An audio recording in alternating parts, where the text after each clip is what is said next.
Hello everyone, it's Sarah here from HappyHands-uk, back with another. I hope you're all well. I hope you're enjoying the UK weather, those who live over here. It's been a very, very warm week. It's lovely. Not that I've been out much. I haven't, I've been working. Anyway, that is by the by.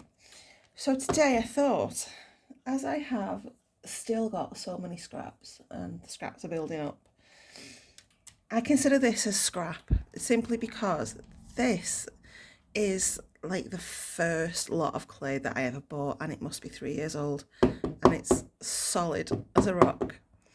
So I wanted to just quickly, there's another one here, I've wrapped it in cling film and it's gone a little bit sweaty. So I think I'm going to use like this first, and I'm just going to quickly show you what I do to condition it and get it nice again. We can do this as quickly as we can. Just ignore this clutter here. I'm making jewellery at the moment for a summer fair that I'm going to be doing at the end of the month. So these are all lined up and ready to go.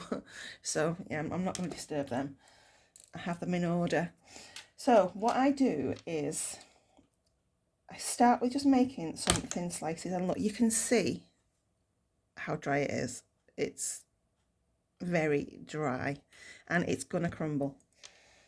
So I'm going to just cut them into fairly thin slices.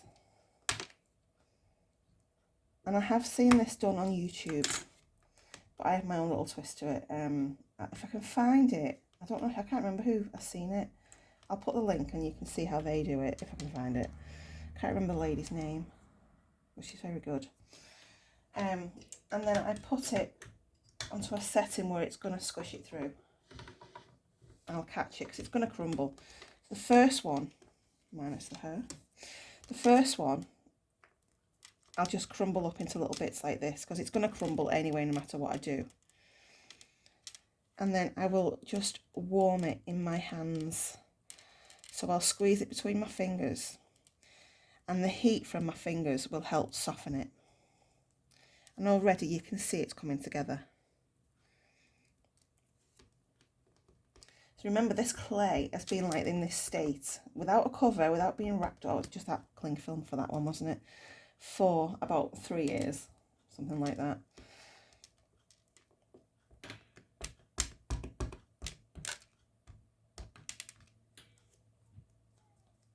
So once it's together like this, I'll warm it a bit further and make it a little ball in my hands. And you can see it's come together really nicely now. So now I'll pop that through the machine a few times. Oh, the arm of this, I don't know whether you can see it. It's just catching that little dial. Let's be careful. So now that's come together really nicely. And just to make things a little bit quicker, what I do then is I add the next piece onto the bit that's already nice and soft, and do the same again. And it will crumble, but you can get them little bits in a minute.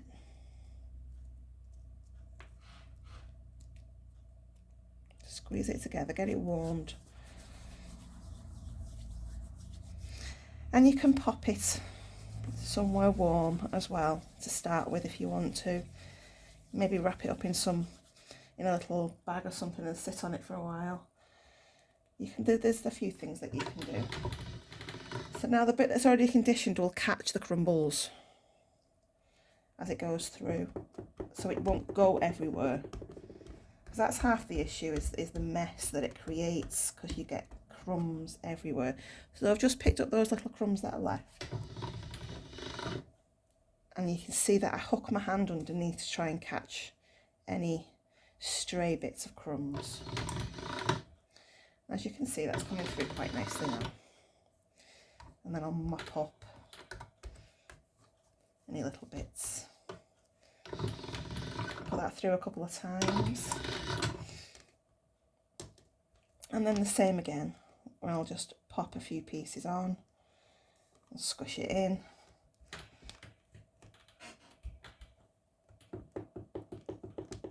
and then pop it through the machine once they're joined and stuck together.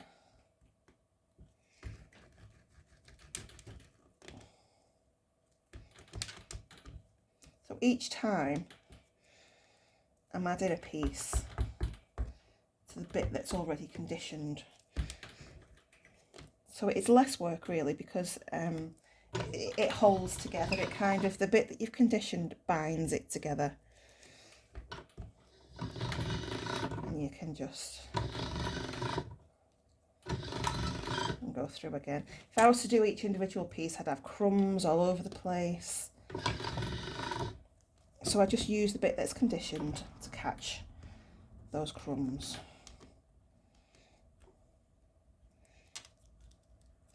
And the bigger it gets, the more you can pop on.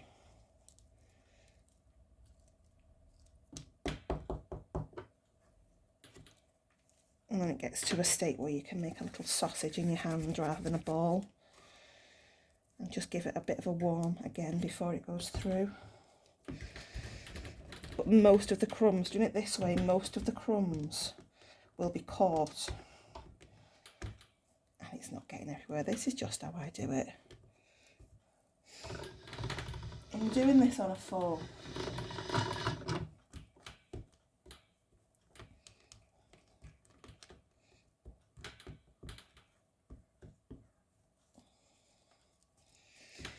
And we just keep going until we've got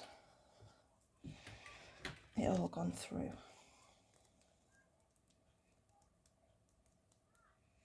Obviously, the more that you put into each time, to each piece, the longer it'll take to get it warmed. And as you can see, it's coming together now. It doesn't take too long, really. And if it's really bad and it's not coming together, then there are products that you can buy that help soften your clay. And you can even pop a little bit of liquid clay in there if need be. I'm getting a nice little chunk now, and then I can pick up the bits. I just found this way to be a little bit less messy. As you can see, it's come together.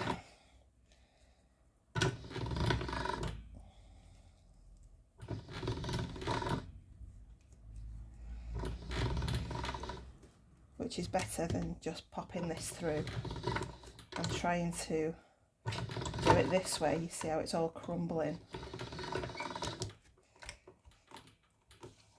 I just like to put it on the conditioned clay, and it creates less mess. It's all going in a little groove now.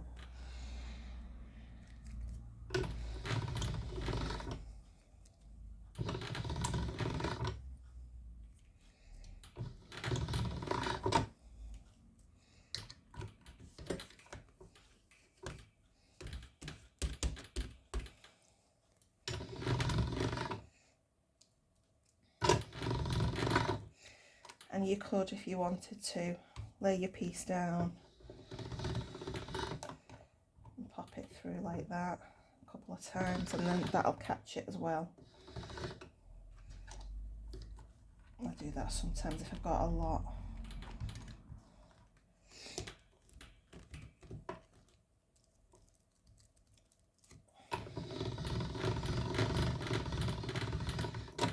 Sorry about the noise that's creating. I don't know what's squeaking or clanging.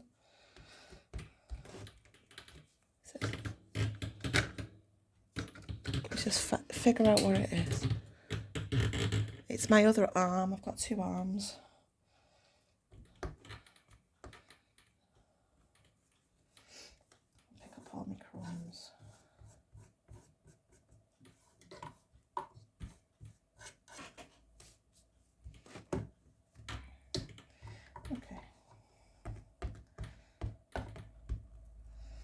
That's the last little bit now. How long have it taken? Now, so it's took 10 minutes almost.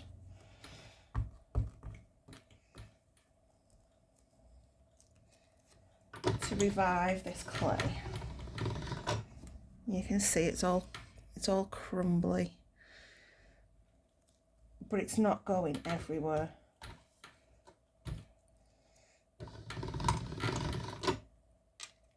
So if you're looking at that dried out block of clay, that's perfectly good. You know, it's years old, and you're thinking, oh, it's just going to make such a mess. I just find this a bit easier this way, because you can, like I say, catch those little crumbs that go everywhere before you put it through.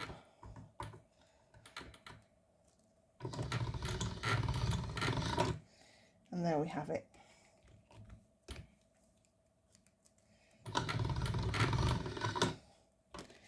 And these edges here, am I in? I'm not, am I? I'm not used to this angle. So these edges, how they're all crumbly like this, if I just pop it down a little bit. So I like to try and, I condition it until these don't appear anymore, until it's nice and smooth like this line. So what I'll do is fold the ends in so that the ends meet in the middle. And then pop it in like that, and that'll come out like that, just naturally form like that, and then I'll pop it in that way. So I'm keeping the open edges to the top, so any bubbles that are in there I'll push up, so that you're not creating bubbles as you're going. And we've got this nice smooth edge now, it's nice and tidy. Because when you're trying to do something and you end up cutting off the tatty edges, you're then creating more scrap. So I like to keep that tidy. So I can do that again if I want to carry on conditioning. And then, like I say, the folded edges are at the side and the open edges are the top and bottom. And then pop it through. And it'll fall naturally like this, folded. Try and keep it a bit more even than that. So we have this. So folded edges at the side, open edges at the top and bottom. Pop it through. And do that a couple of times.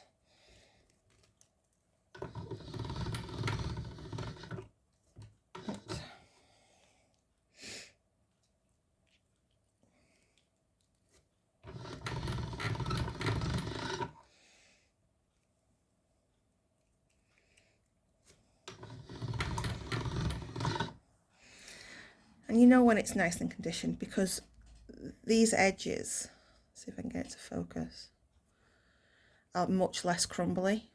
So you know that it's nicely conditioned when you're not getting those huge crumbles on the edges. And this is feeling quite sticky now, it's nice. So there you are. I just wanted to share that with you. It's just a quick one. And well, yeah, happy conditioning. Take care, everyone. Bye.